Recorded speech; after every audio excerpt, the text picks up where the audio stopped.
And I remember first hearing that word Vipassana, I just lit up. I went, I want to do that.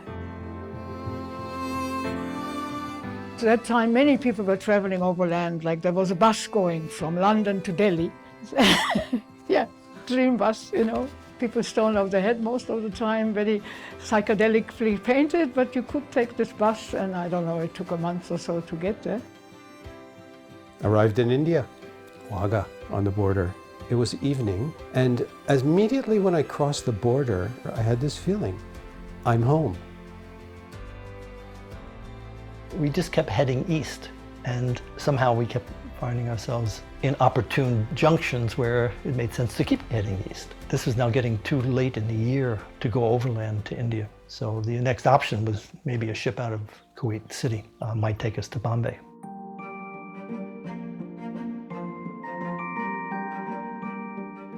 I met this person on the street, and he said, well, the last thing I did in India this time was a course with this man called Goenka.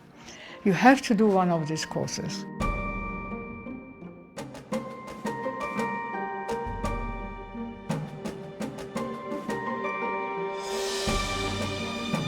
We can call them hippie students, but certainly these were people from all over the world, mostly the Western world, who were clearly looking for something. In America at that time was the time of the Vietnam War. So think of all of these young people, these young leftist, liberal, radical young kids who didn't want to have anything to do with the war. One of the reasons I left the country and went to Israel, and when I got to Israel, they wanted me to join their army. I said I wasn't going to join the American army, I'm certainly not going to join this army, and that's when I left.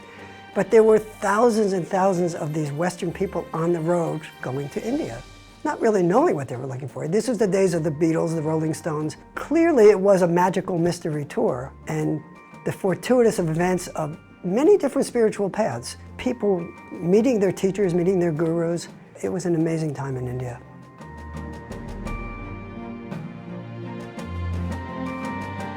We actually got to Bodh Gaya.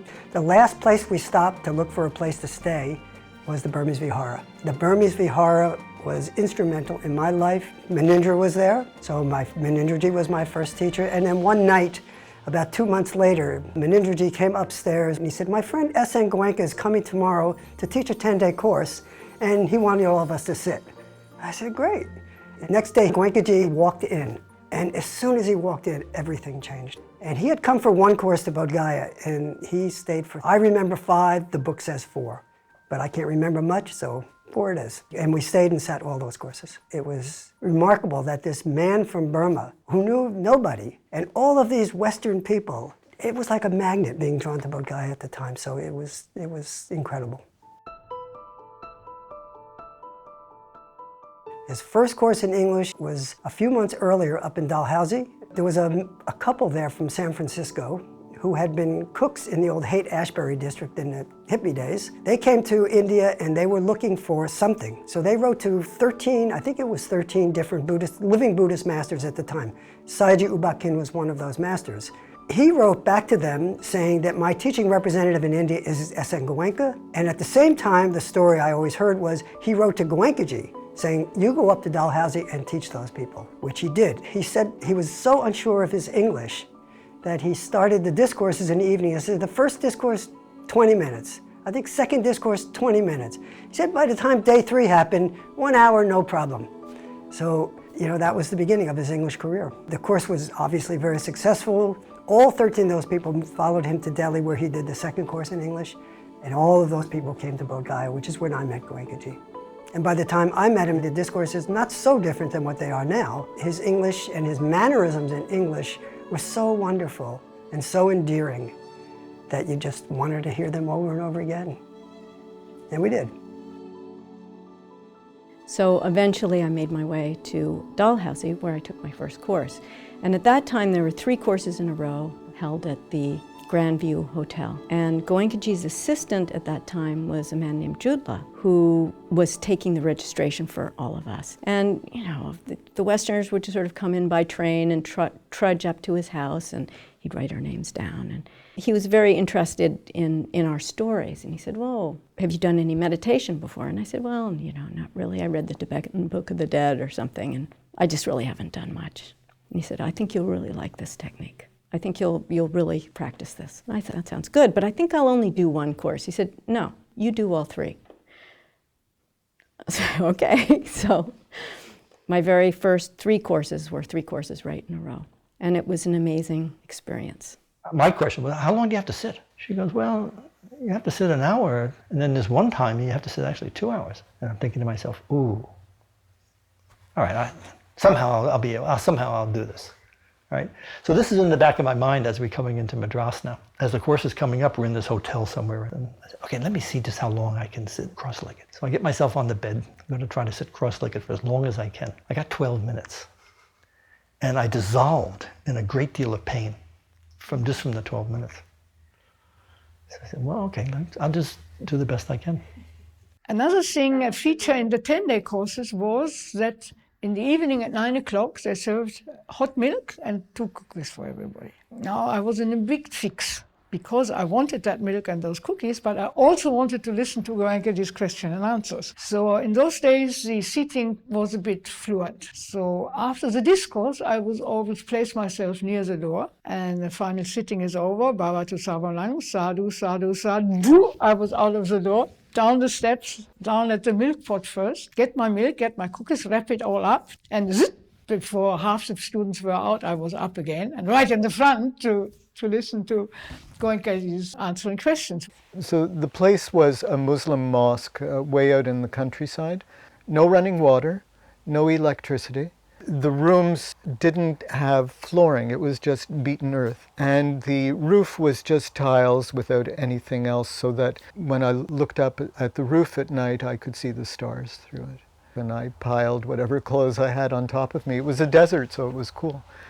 And I thought this was wonderful. I loved it. The course amazed me. I couldn't believe how much pain I had. And I thought that if I could sit high enough, somehow I would be above the pain. Well, so I would pile up my clothes to sit on in the hall because I had nothing else. To see Goenkaji answering questions on a course live, I think I learned as much from that as anything else. You would see people approach him, and as soon as they approached him, they started smiling. You know, they just started glowing as they came towards him. And sometimes they would come up deliberately to challenge him. During one of the sittings, a meditator, a man, he came into the hall and was approaching Goenkaji, shouting and waving his arms. You know, he came closer and closer, and Goenkaji just sat there, smiling and chanting softly. And that was all Goenkaji did. But it looked to me that here was this man trying to attack Goenkaji, and you know, Goenkaji wasn't afraid in the slightest. There was no sign of fear.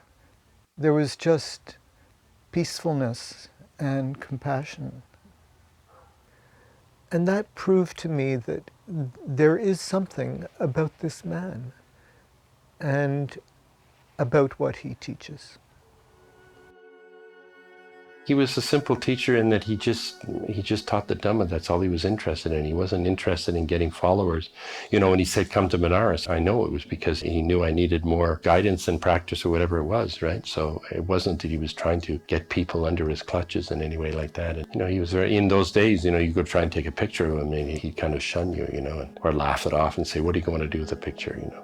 How's that going to help you? Goenka was clearly a businessman. He sat with short-sleeved, button-down kind of Brooks Brothers shirt on and a lungi, and he'd read the Financial Times during break times, you know, and he was walking around with everybody else. It was hard for me because I was the Peace Corps director, and here were all these really disheveled people, some of them barely covered, you know, and he didn't bat an eyelash at all. It was just, these are his students. About 2 or 3 weeks after the course, when I was back in Kathmandu, I got a check in the mail for like 14 rupees, which was like $1.50, because the course did not cost as much as they thought it was going to cost. And I thought, so that really made me stop and think, this is the real deal. Okay, I understood the technique, Goenka was available, there was no gurudom, and it's not about money. I remember in my first courses, the bell ringer used to wake up all the women by going into their rooms, ringing the bell, and if they didn't get up, he would tickle their feet. There were people giving each other massages. There was lots of things happening that I don't even want to know what might have been happening on those courses. But we were still oddly dedicated. I mean, we felt deeply about it. We felt strongly that this was something absolutely extraordinary and amazing, and we were dedicated to it. We were good students in our own quite astonishing way. He was very, very, very accommodating because I think he saw something. He saw that dedication and he knew that we would work hard. And he did say at some point, he said when the Indian students did start complaining a little bit about us, he said, look, these people really have a strong determination and a dedication and a virya that is exemplary. And so, you know, we have to make accommodation. People would come and meet you. You could talk all the time if you wanted. We played cards in the first course in the room. So it used to be easy. But when the Anapan started, the room was dark.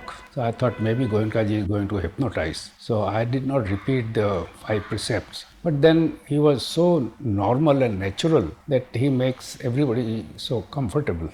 So for first 2 days I was not doing anything. I had no faith in him. I just wanted what sort of man he is. Because I have seen so many other saints also, which never impressed me. So I was just tasting him. And on third day when he started to observe sensation here, then it clicked.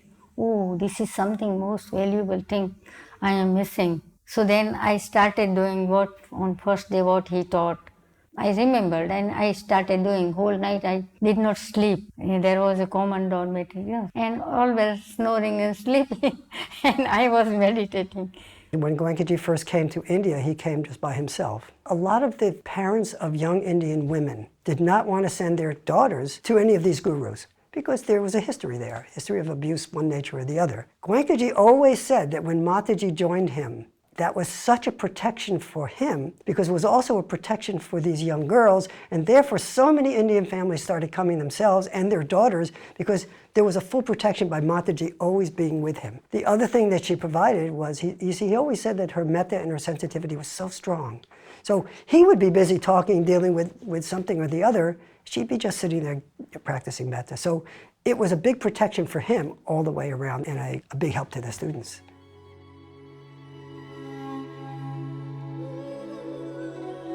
He sort of demonstrated that it's possible. You don't have to be a monk or you don't have to be a recluse of any type. But he continued to encourage people to maintain their jobs, maintain their religious convictions, if you will. He was the example of householding, non-sectarian approach. Of course, he came out of a Hindu tradition, but pretty much anybody could see that you can continue to be an ordinary person having a job and doing ordinary things and still experience a deep spirituality.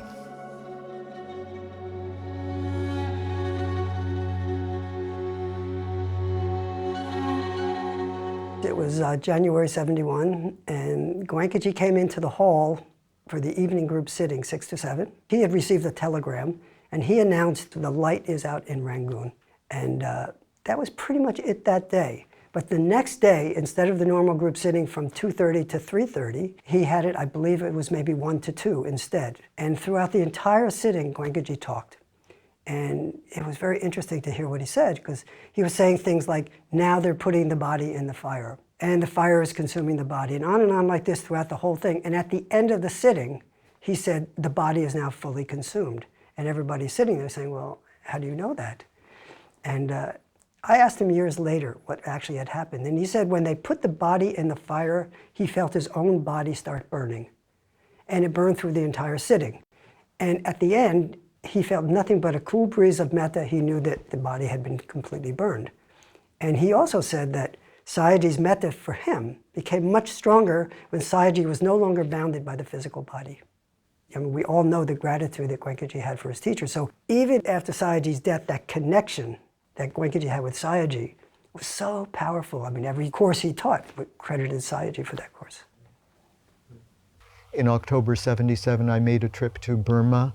In those days, you could get a 1-week visa. U Ba Khin had died, but his assistant, Sayama, was there.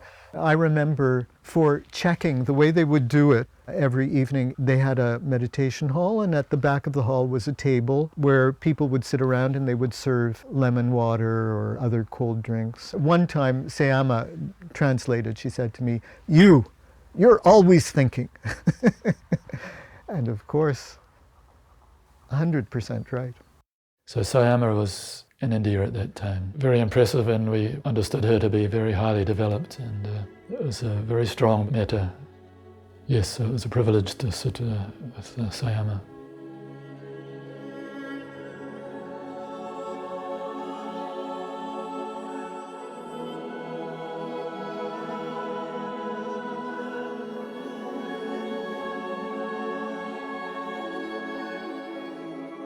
How did it happen that this tradition, which obviously started with the Buddha and was maintained by the monks, started in India, went to Burma, but was maintained by small numbers of very serious meditators and scholars both in Burma, how did it come to flower in this unlikely form of householder tradition?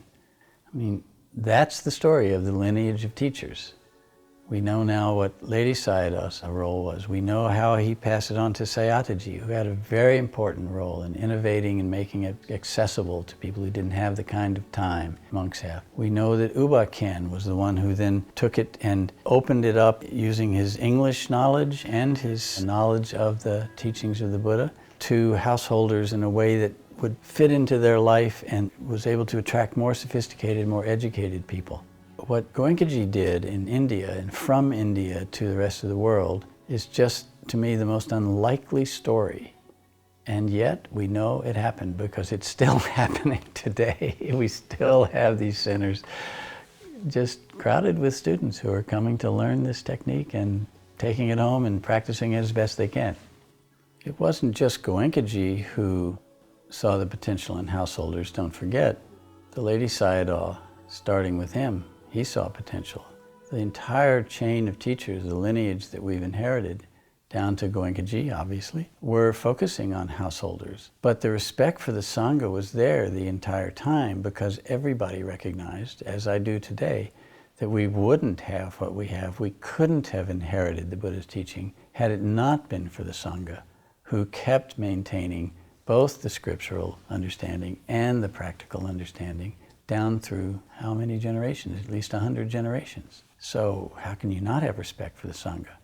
Problem that arose in Burma was that they were afraid that the Sangha would be lost because the entire fabric of Buddhist culture had been broken during the time of the British colonial empire period. Responding to that threat is what led Ledi Sayadaw in particular to sort of turn his attention elsewhere and bring householders into the practice and into the scriptural study as well.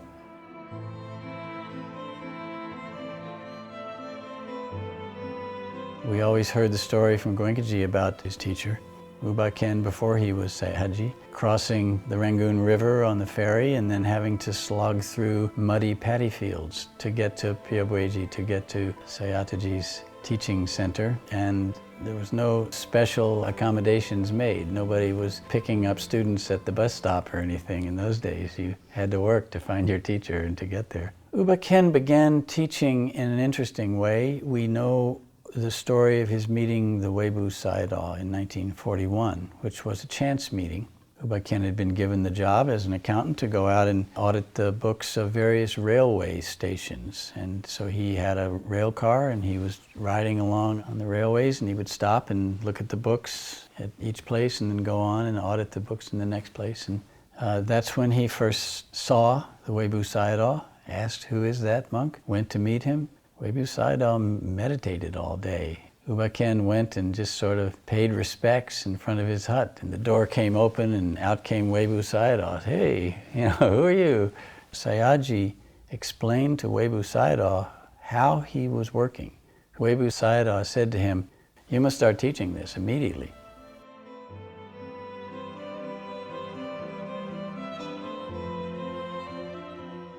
Uba Khen had a family.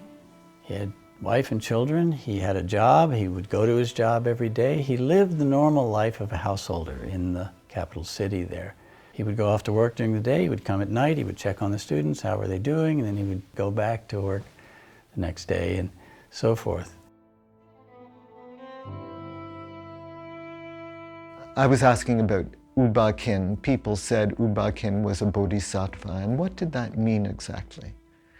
This was walking along the beach in Juhu, and he told me, in the experience of meditation, you go deeper and deeper and deeper, and you come up to the gate, and you can peer through the bars of the gate, and you know that beyond the gate is a pool of cool water, and you even feel the coolness, but the gate doesn't open for you. And this happens once, and then it happens repeatedly, and you don't go through that gate. Then you know, at some time you took a vow to wait for the experience of nirvana until such time as another Buddha arises, or sometime. You've taken a vow of some kind that in this life you won't experience it. You will meditate as fully and as completely as possible, serve, and that's what you're doing in this life. So that was how he explained it to me. We were talking about Ubakin, but I'm very, very sure he was talking about his own experience. Ubakin, it seems clear in retrospect how he was training Goenkaji, even though Goenkaji says he didn't know that was going on. I think it was Ubakin's plan for a long time. When the opportunity came and Goenkaji needed to return to India for family reasons in '69, that's when Ubakin made the appointment official, wrote out the certificate saying, this is a teacher appointed by me, and sent Goenkaji off with the definite mission to return Dhamma to India.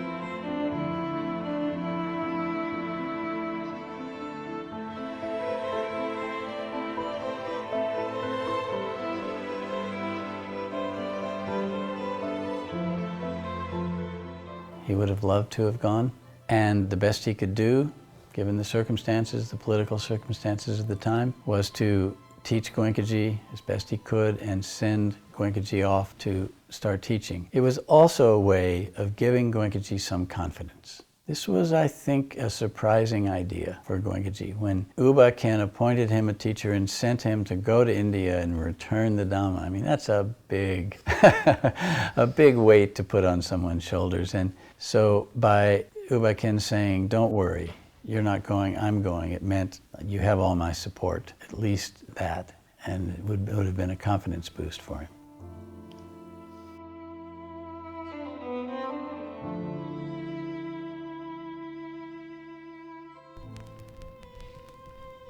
I was never aware that my teacher is training me for teachership, but much later I came to know that all the time he was grooming me for this job. Somehow or the other he thought very soon after I came in contact with him that this person has the parami to carry on the work of Dhamma, which actually was told to me after Siaji passed away and after I came to India. Some of the students there, my Dhamma brothers, they told that when I was for the first time entering the center and Siaji saw me coming, I don't know what he saw, and he said, here comes a person who is going to spread Dhamma. He is a man of very deep parami. So from the very beginning he had this in mind that he is to train me for some particular purpose, but he was a very wise person not to allow any ego to come in my mind. So he never told me anything. After my first course, when I tried to bring more people, I was not successful immediately. It took some time. But when Indians started coming, then he used me as a translator. So I was sitting near his feet all the time. And there the training started. Because while translating, I was understanding more about Dhamma. I was understanding what sort of questions people ask. And I was understanding how the teacher explains them. And like this it moved on. Siaji at one time decided that we must go out of the center. we must go out to Upper Burma. We arranged 2 camps, one in Mandalay, one in Vimeo. And there he was giving me more responsibility for checking people as the assistant teachers do now. And suddenly at the time of discourse he tells me, Goenka, they are all Hindi speaking people. Why I should give a discourse and you translate? You give discourse. But to give a talk in the presence of my teacher, that was very embarrassing. And to give a talk on Dhamma, still more embarrassing. He said, no, don't worry, carry on. And I am speaking and he understands Hindi to some extent. He keeps on directing me. Now we talk about Vishakha. And I change my subject and talk about Vishakha. Now we talk about Anathpindika. And I change my subject. So that was like a guide with me all the time, telling me what I should talk in my discourse, what I should talk in my discourse. Like this for 10 days I learned what important things should go to the students. Of course, later on, I made my own decisions, knowing the background of the Indian students, their culture, their understanding of Dharma, their philosophies. So what all things should come there in my talk so that they don't have any more questions or doubts about the teaching. So in the discourse itself, cover it. But the beginning was made by him.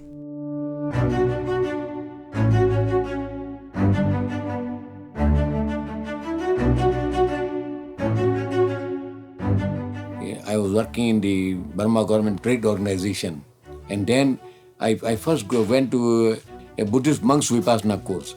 Then one of my Indian friends told me that we should go to Ubakin Center because there we have got an Indian vegetarian kitchen and Goenkaji is involved there. And I was lucky that at that time both Ubakin and Goenkaji were simultaneously my guru. Goenkaji came to give discourses in Hindi to those Indian students who were not well fluent in Burmese. So I could understand both Ubakin's discourses as well as the Hindi discourses by Goenkaji.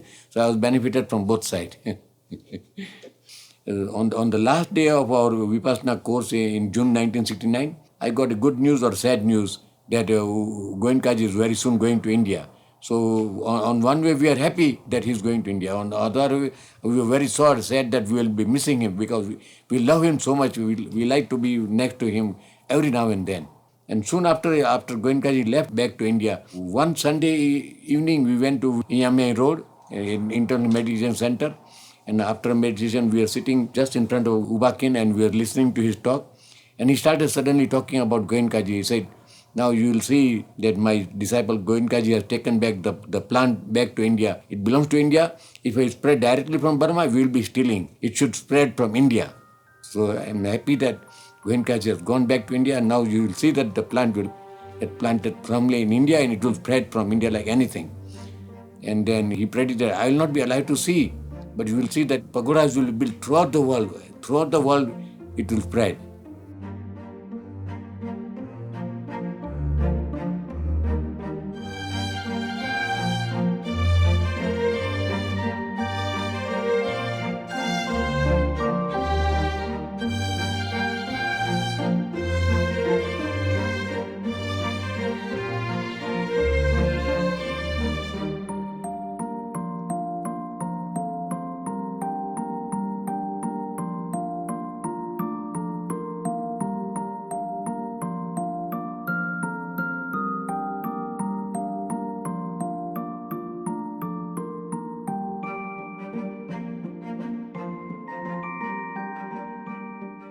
The first day, I started from the beginning. I had to go with him for typing and correspondence. So like this circular was made. He started that I am here teaching Vipassana course. Sayaji has given me permission to teach Vipassana. If you are interested, there will be a course in July. When he is traveling, I go with him. So everything, all this stationery I took with me, Hindi typewriter, portable. He used to train second class, not even first class, because Mataji was not there, just only him and me, going to all over India.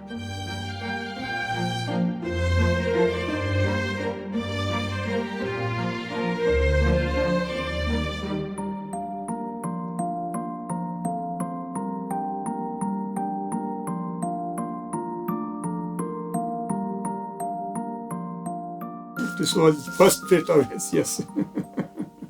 This was the first course and the place was Panchayati Wadi, July 3 to 13. First page started with surname Mr. Adukia.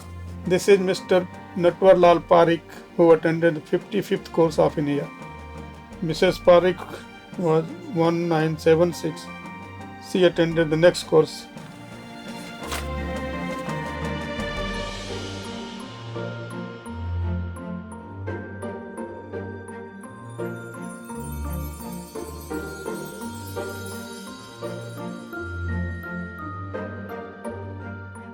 Goenkaji's role in bringing Dhamma out of Burma and to India was a very delicate one, because in fact Buddhism in India is in some quarters quite reviled.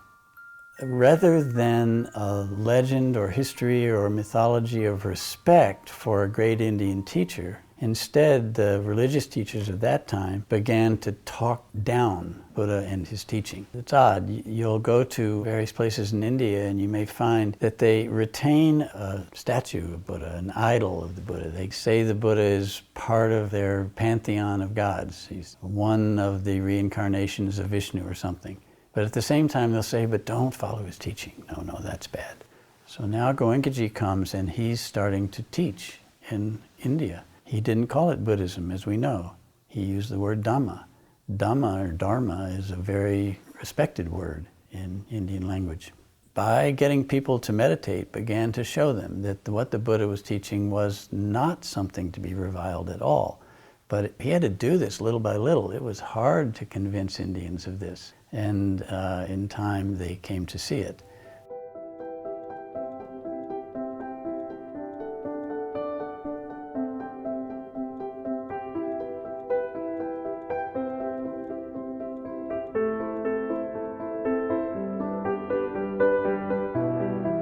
So many times Goenkaji would set up for a course and you find, oh, it's on a very busy street, the train is running right by there, right behind the Dhamma hall, and out there right on the street there are people selling chai, selling bidis, there's almost like a market going on. So this was the constant battle, trying to find a way to teach people when you had way less than ideal conditions. This is one of the reasons that Sayaji encouraged one of the few Indians who were students of Goenkaji's, who came to Burma to meet Sayaji before he died, to go back to Bombay and start an organization, start a trust, and get a center where Goenkaji can really teach. It's only then that the Dhamma will get really well established. So that was Sri Ram Taparia. He went back and he did that. He started the Dhammagiri Trust, and they set about trying to find land and raised the money and bought the land and got the center started.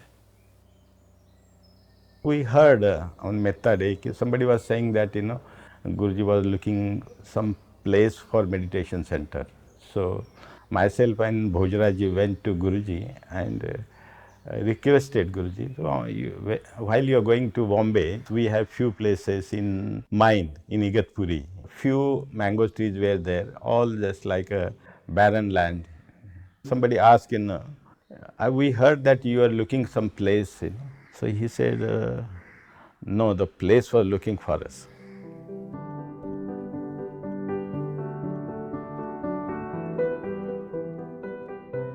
After some years, we came to know that while Guruji was traveling in the train, passing through Igatpuri, many times he was, coming out train looking at these waterfalls, beautiful mountains and greenery. And after some time he told that he was thinking that, suppose if we had a place like, Igatpuri for our center, how wonderful it would be.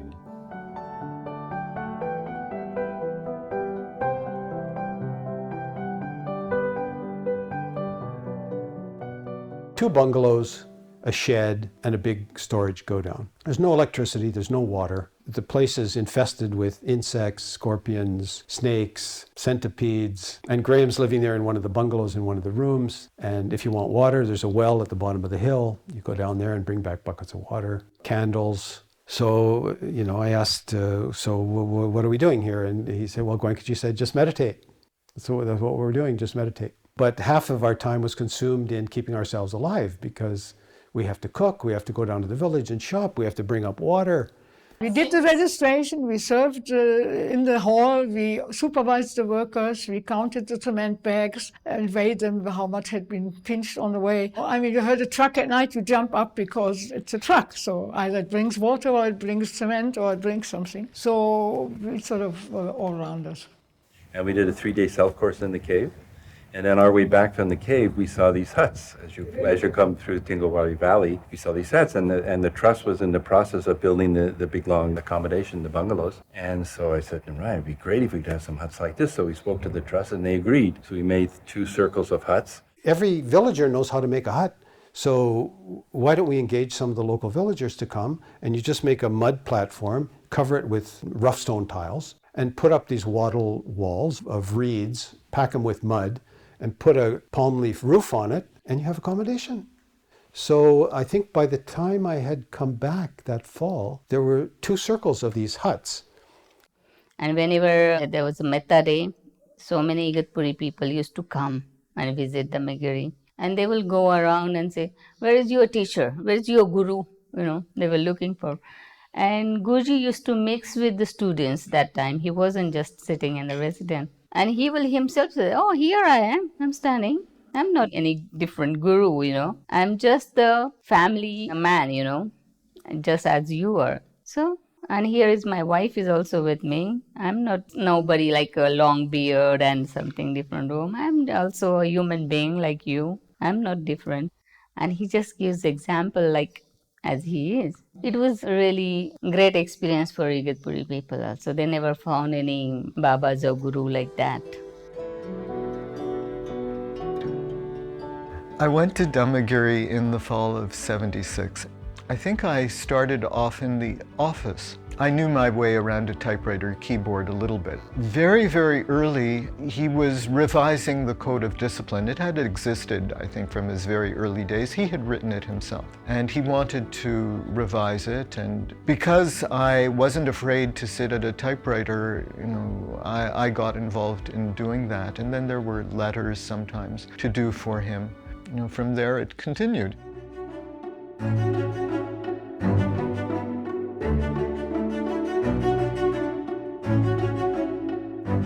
Yeah, so then Goenka gave, when he was here, he said, okay, you have this pit duck, and then when I come back, I think in May, we have a little ceremony and we put this foundation stone.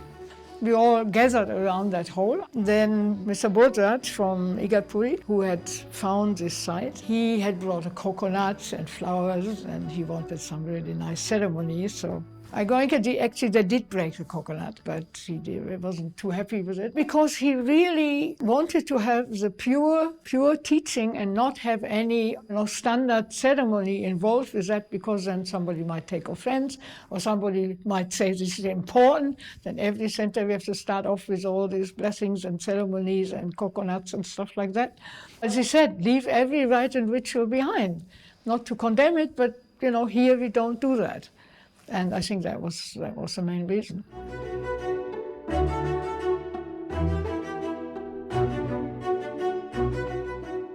David Young was a meditator from New Zealand who actually served on my first course.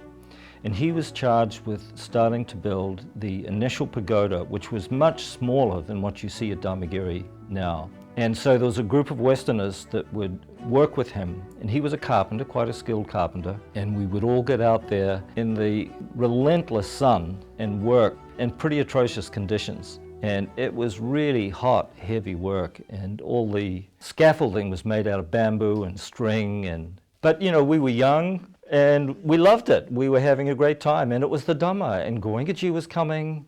Those early days at Dhammagiri were really very memorable and very, very special.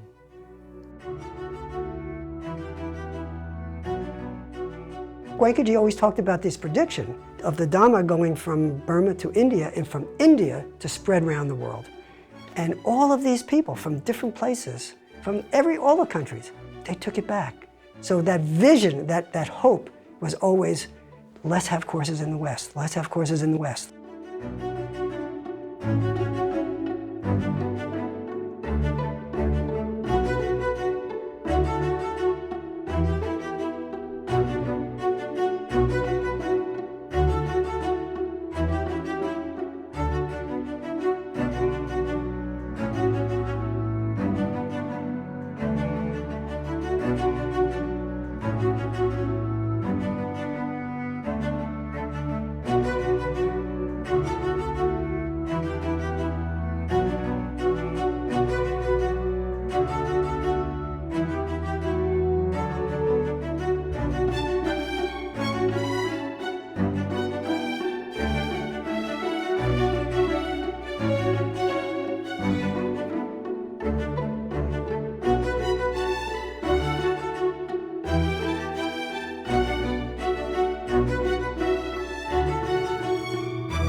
And there were a couple of teachers that sat with Sayagyi that started to teach some courses. There was Mr. Hover in California, there was John Coleman in England.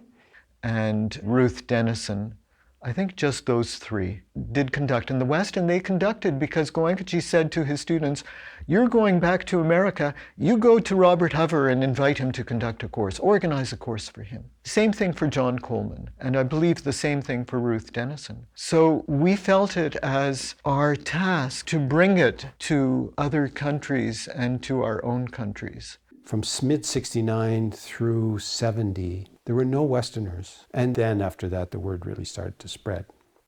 And I went to Goenkaji and I asked him, I had an idea that I'm seeing these Westerners and they don't know each other. When they go back to their country, they could contact each other and they could sit together. Could I note their names by country and their addresses and then maybe contact them?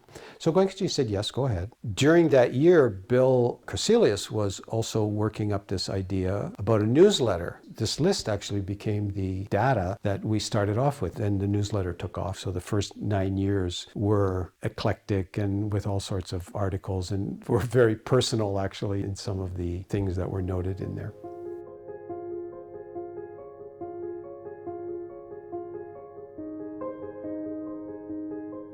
Oak Tree House was a Vipassana community that was got together by some meditators who came back from India. And it was an idyllic, thatched 16th century house. There was 6 acres of landscape garden, and we had an acre of vegetables. And I think anywhere between 15 and 30 people used to live there. So that was the base of Vipassana in the UK in those days. And somebody offered if I wanted to manage a course for John Coleman. I have no idea how many courses we held for John, but it was probably 5 or 6 courses, maybe more.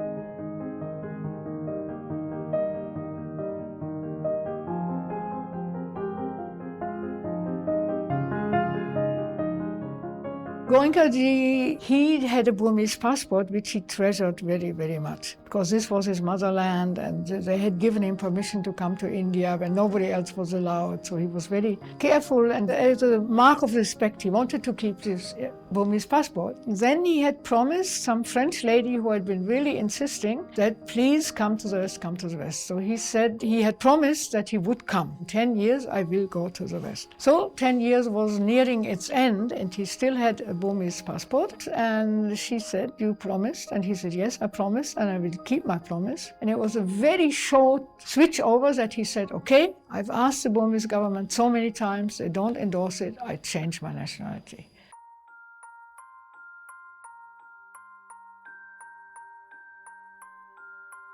I went with Goenkaji. When Goenkaji first went abroad, 2 in France, then we went to Canada, and then after coming back, 2 in England. So total 5. The invitation had come from one yoga organization. Tara was part of that, and Tara had done only 1 course, and she invited. And Goenkaji said, this is an opportunity, and somebody is asking, we should go. All the meditators were there, except in France, we had a little bit difficulty with the French people. Even somebody will kiss Mataji, and that, very interesting, the culture difference. Okay. When we went there, they had arranged the rooms for us, but couple in 1 room. They have arranged everything before we went. So Goenkaji said, no, you have to change. And the people walked in and suddenly were confronted with the discipline that was expected of them, silence and segregation of men and women. And it was wild, I have to say. I was sort of desperately trying to keep things in line. My job was to ring the gong, and people resented that. I would leave it on a nail outside the meditation hall. One day somebody moved it so that the nail was high up out of my reach. So I went to the kitchen and got the top of a pot and a spoon and went out around with that. Every day I would see things that were shocking for me, you know, somebody giving another person a massage in the meditation hall. One evening there was a couple out on the lawn doing ballet at 10 p.m. or something like that. And so I would keep going to Goenka and saying, Goenka, this is happening. Goenka, they're doing this. Goenka. He just smiled and looked off as he would usually do. You know, this was his attitude, just accept. You know, this is the situation and be equanimous with it. We can't change it. And I think the one in Switzerland was canceled and we heard about it. So we immediately phoned and said, come to Montreal, we'll pay the ticket, we'll find a place. So he agreed to come to Montreal. So we organized a course in Montreal. That was the first course in North America. And people came from all over. All the old students came from California, Florida, different places, you know. And there was Jean-Claude, he was a French filmmaker, and he actually videoed that first course.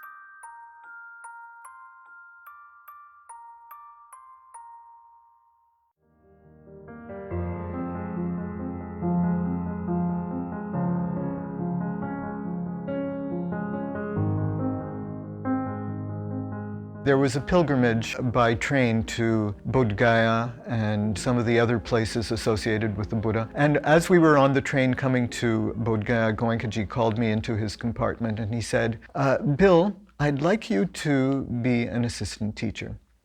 And my response was, oh, certainly, Guruji. I've often regretted those words. And then, once the course was fixed, then Goenka announced that I had been appointed an assistant teacher and would be conducting a course. I don't remember the announcement. I just know I came out of my room one day and suddenly everybody knew. And everybody was relating to me differently. And it felt really hard. I felt really exposed. I felt people immediately looked at me, thought of me in a different way, and had expectations of my meeting a certain standard that, you know, I still inside felt quite a beginner.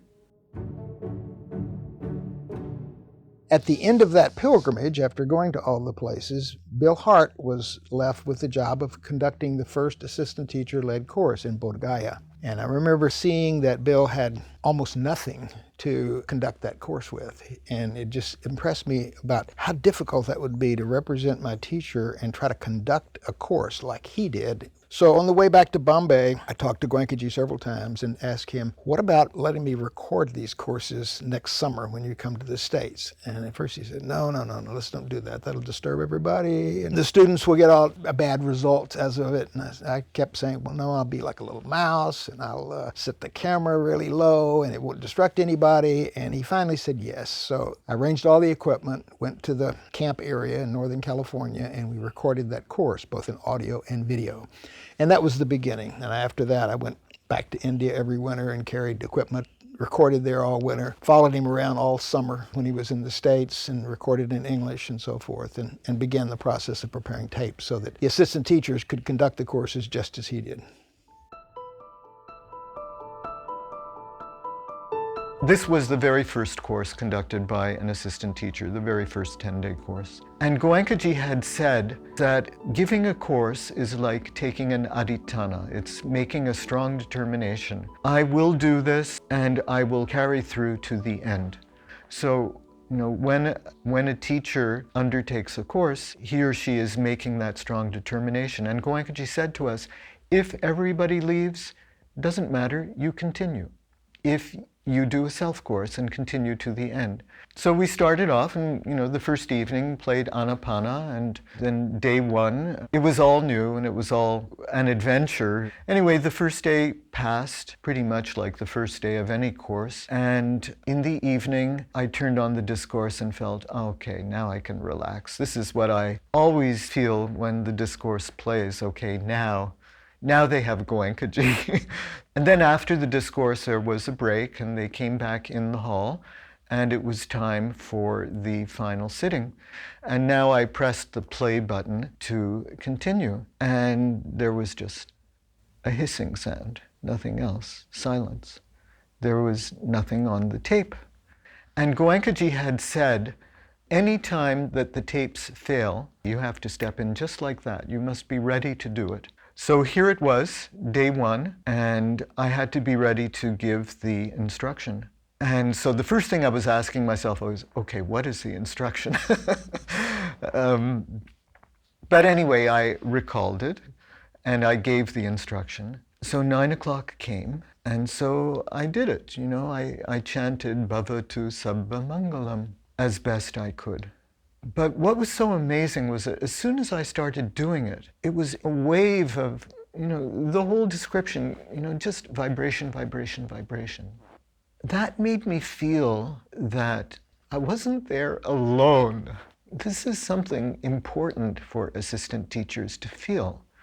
You know, the danger is that we feel, I am doing this. And so in that case, you're doing it with your own limitations. You know, Bill Hart, so much and no more, with his own ego and with his own perceptions. But if you can just set that aside and realize, I'm just here representing my teacher, nothing else, then it's a really powerful experience and really inspiring experience.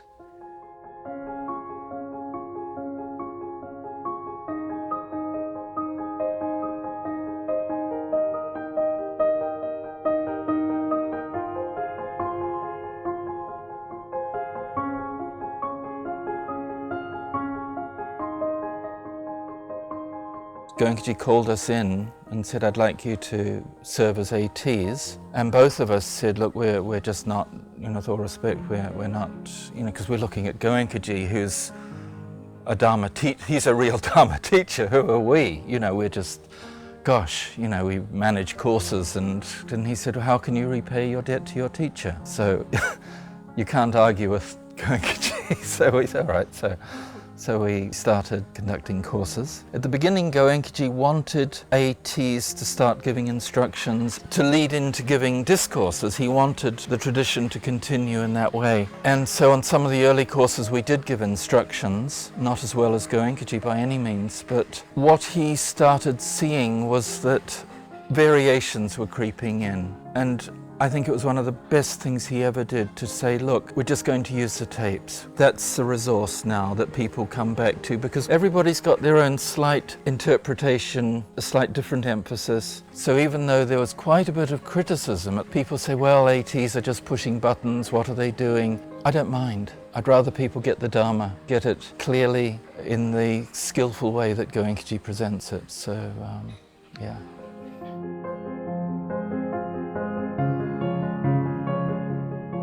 You'd go to North America, Canada, California, and 1 year Chicago. And there was a course that we managed and put together in Cape Cod, Massachusetts, Sandwich, Massachusetts. And we really went under that year, you know, because you wanted to make it a Dhamma course, and we're going, ooh, okay. And people didn't get the idea of Dhamma at that stage. So we were a little short of money. And he said, you know, it's time. It's time to look for a center. He said, I have time. Let's do something. Let's go look for a center. We drove around to a lot of places. Some of them he wouldn't get out of the car. And we just kept showing him places. So finally we showed him this place. I had my daughter in the car, who was 3 years old at the time. So we pulled up to this place and she jumped out first. She said, oh, let's buy this place. It has a swimming pool, which is what we filled in there. So Goenka started walking around, and we walked up to where the pagoda is, and he said, oh, this is a good place for a pagoda. He said, this is a really good place, so let's try to put an offer in on it. We put an offer in, and we bought it. So this was the first center outside of India that there were courses on. This is June, and by August we had a center. That's how quickly it happened. And that's when Damodar started.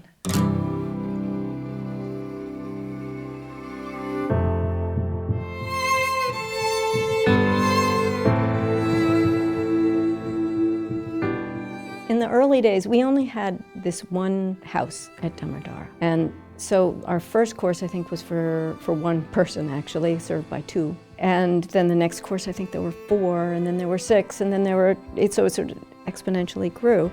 When we started in India, we were cheek by jowl. We were sleeping right next to each other. And so we continued that tradition at Dhamma. And we had the rooms filled with mattresses, people sleeping right next to each other. And it didn't seem weird then. It was perfectly okay to do that.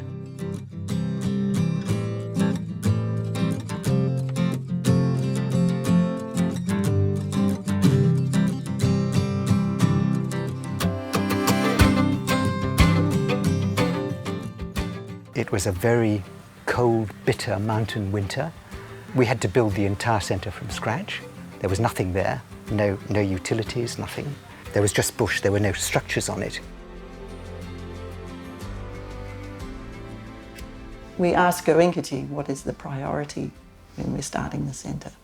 And he said the same as what he said with Dhammagiri. The meditation is the #1 priority, and he hoped that we could have continuous meditation as soon as possible. Because there was no management guide, nothing to tell us what should be done and what shouldn't be done.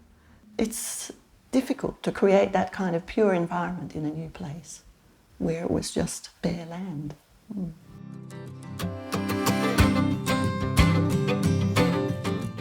Even today, it's hard to understand it, but it is growing, and it will grow a lot more, I'm sure. But I do remember Goenka in his first discourses always saying that Dhamma will go to every village. We'll have centers in all the villages, throughout the world, every town throughout the world. And I did not say it wasn't going to happen, but I hadn't, obviously Goenka could see something happening that I did not. I just said, well, we'll see. When the internet came along, I knew that was going to explode the entire ability to spread the word to people. In about 96, I started the first Dhamma.org website. Kind of taught myself HTML programming and took our basic materials and converted them to a web-based material and put them up. As things have progressed along, it's kind of grown into a much more sophisticated thing. We get hundreds of thousands of hits a day. Almost all of our registrations are done via the internet, but the internet just opened the door to a global communication and contact with people making available our courses, and it's happened. So I was sitting this course, and after the course I was in a tent, and Bill Crecilius came in, who I didn't know from a hot rock at that time. Bill sticks his head in the tent and he says, "Are you Harry Snyder?" "Yeah, I'm Harry Snyder." "Are you an attorney?" "Yeah, I'm an attorney." "Well, we're talking about forming a trust. Would you be willing to come and talk with Goenka about this?" I said, "Okay, that's what I do." And then I would get calls from him. "Well, Harry, there's going to be the 2000 Millennium World Summit in New York at the United Nations, and we think Goenka's invited. Take care of it." Okay. So I had a contact at the Interfaith Center in New York. Who was a good friend who was actually a Goenka meditator as well. So we're at the United Nations, and it's this long morning and afternoon before Goenka's going to wrap up this discussion on conversions. And almost all of the speakers were saying, "Please stop this conversion. This is ruining our culture. It's not just about religion. It's about people being confused and people fighting with each other. Please leave off the conversion." So then Goenka gets up and he talks. So much has been said about conversion, for conversion and against conversion. I am for conversion. I'm not against conversion.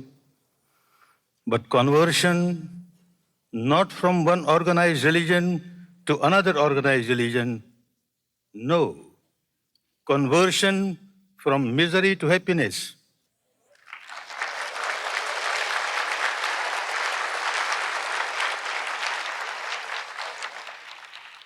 When I generate peace in my mind, the entire atmosphere around me gets permeated with the vibration of peace.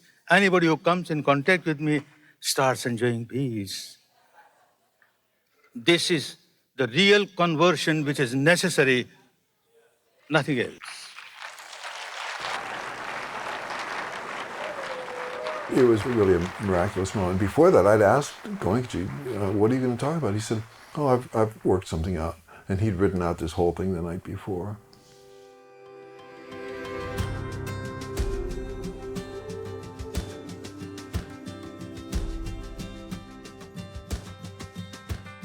To say that Vipassana has become the basis of the life is an understatement. It has to become the whole life. And Goenka has provided us with that example. Now, here's a man who went from quite angry businessman to somebody who changed the arc of hundreds of thousands, maybe millions of lives, because he's given something so simple, so tangible that people can do for themselves. He was a great man. So I'm fortunate, I feel really happy to have met him, knowing that it's still a really long path.